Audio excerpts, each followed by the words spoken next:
everyone. Today we'll be starting with the new topic, that is magnetic field due to electric current. Okay, so in this, the first topic that we'll be dealing is the magnetic field due to the current. So basically, before starting with this law, let us first go through the small brief history of how did we say about this law. How did we say that the magnetic field is because of the electric current? Okay, so let's say that if I have a current carrying conductor, this is a current carrying conductor, the current I is flowing through it. If I have a compass, that is a magnetic compass with a pivoted needle. So if I brought this magnetic compass near to this conductor, so what happens is the coil gets deflected, the magnetic compass gets deflected. Okay, now this magnetic compass cannot be deflected without any non-contact force. That means in order to deflect this magnetic compass, see, magnetic compass has a property of magnetism. Okay, so in order that this compass will deflect, अगर ये compass deflect हो रहा है without any physical force, that means there is a non-contact force which is taking place, which is coming into the picture. So that non-contact force, due to which there was a deflection in the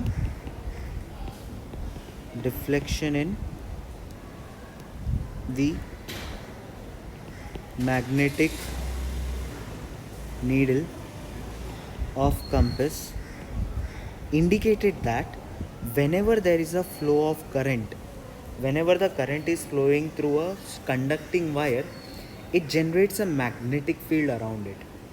The conductor is generating a magnetic field around it, and the strength of this magnetic field was depended on the current as well as it was depended on the distance of the compass with respect to the conductor. At what distance or from the conductor is the needle kept? Okay, and as well as the magnitude of current which is flowing through the conductor.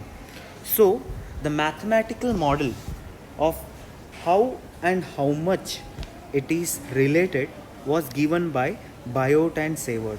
Okay, so what was Biot and Seward's law? It said that if I have an conductor of any shape, let us take a conductor of any shape, but one important thing is that through this thick conductor there has to be a flow of current. Okay, one thing you keep it in mind, there has to be a flow of current. And when I say about the direction of current, or so let us consider a small cross section element, that is dl.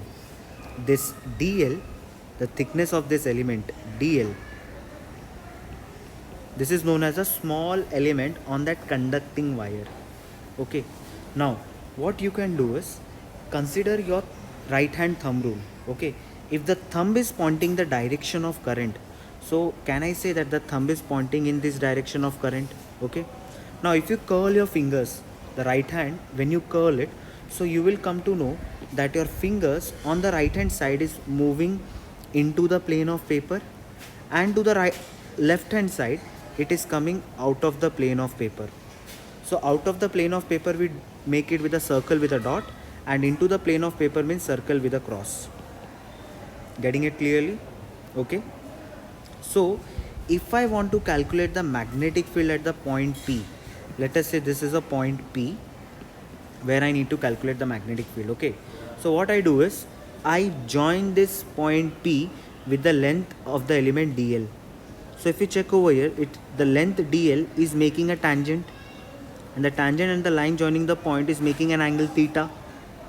Okay, so what we say is along this vector, that is the red vector, I can say there is I current flowing through the length dl, and when I say at point P, if I join it, I'll come to know the direction of vector.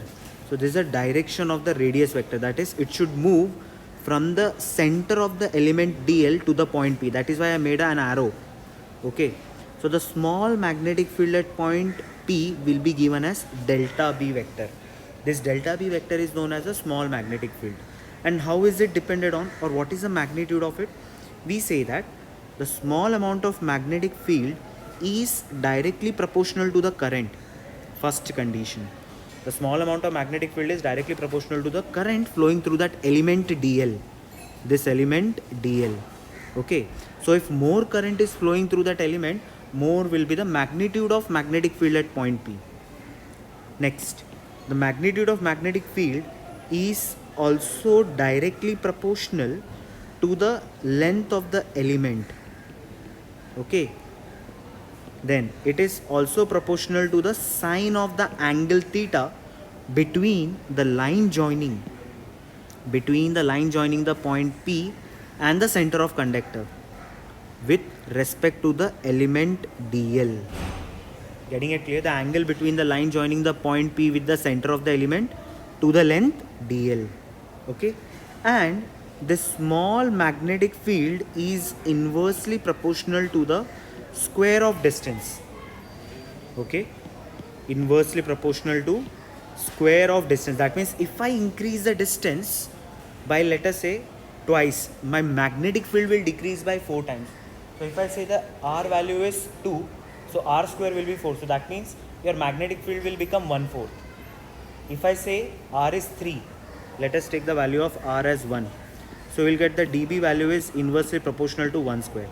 But if I take R as 2, so the dB value is inversely proportional to 1/4.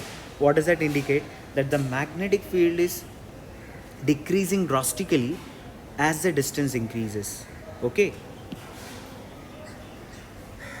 So if I equate this, I'll get a mathematical expression, a physical expression, which will be like this. The small amount of magnetic field is directly proportional to I dl sine theta by r square. So this is your physical expression which has to be converted into mathematical form.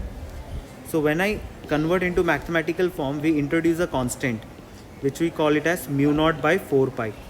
This mu naught by 4 pi is known as the magnetic permeability. Magnetic permeability का मतलब होता है कि अभी ये जो conductor है, in this conductor there is a flow of current, right? There is a flow of current through this conductor. When the current is flowing through the conductor, so the magnetic field which is generated surrounding to the conductor, it depends upon the medium surrounding to the conductor which is holding that magnetic lines of force. Okay, so if I say about the direction of magnetic field, it would be like this. It would be coming out of the plane of paper and moving into the plane of paper. Coming out of the plane of paper and moving into the plane of paper. Getting it clearly? Okay. So mu naught by 4 pi, we call it as magnetic permeability. So the value of delta B, we write it as mu naught by 4 pi I dl sine theta by r square. Okay. So when I say about the value of mu naught by 4 pi, we call it as 10 raised to minus 7 Tesla meter per ampere. Okay, and this is known as the strength of magnetic field. So if I say it in the vector form, because magnetic field is a vector quantity.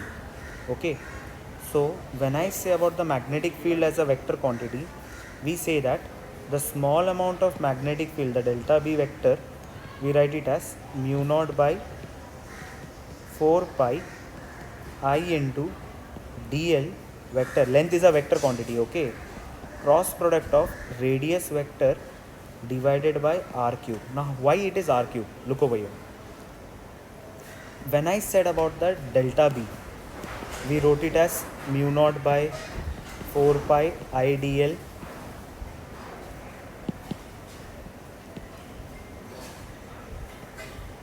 sine theta by r square.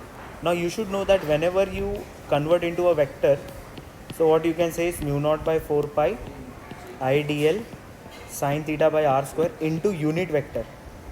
Whenever I say about a unit vector, we can say it as a vector divided by its magnitude. So I can say unit vector r as vector divided by r. This way we can write. तो यहाँ पे अगर आपने substitute किया तो आपको क्या मिलेगा? Delta B in terms of a vector we can say it as mu not by 4 pi I into this dl sine theta, we can say it as dl vector cross r vector upon r into r square. What is r into r square? R cube. And that's how I come to know that the small amount of magnetic field in the vector form is given in this manner. Getting it clearly? Okay.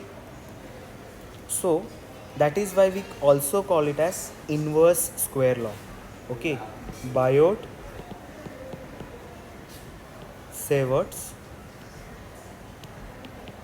law is also known as inverse square law. Okay. So what is this Biot and Savart statement? What is the law says about? Just I am writing down the statement. Okay. It says that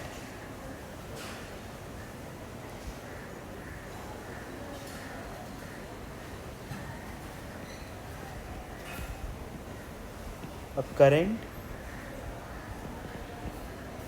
carrying wire of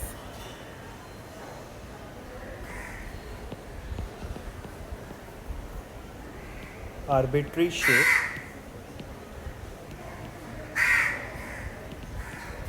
carrying a current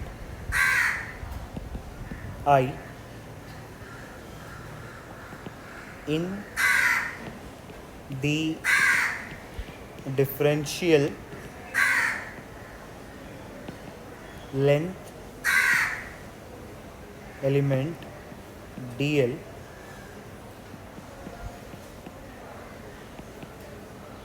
produces differential magnetic field dB at a point P at a distance r from the element dl. Okay.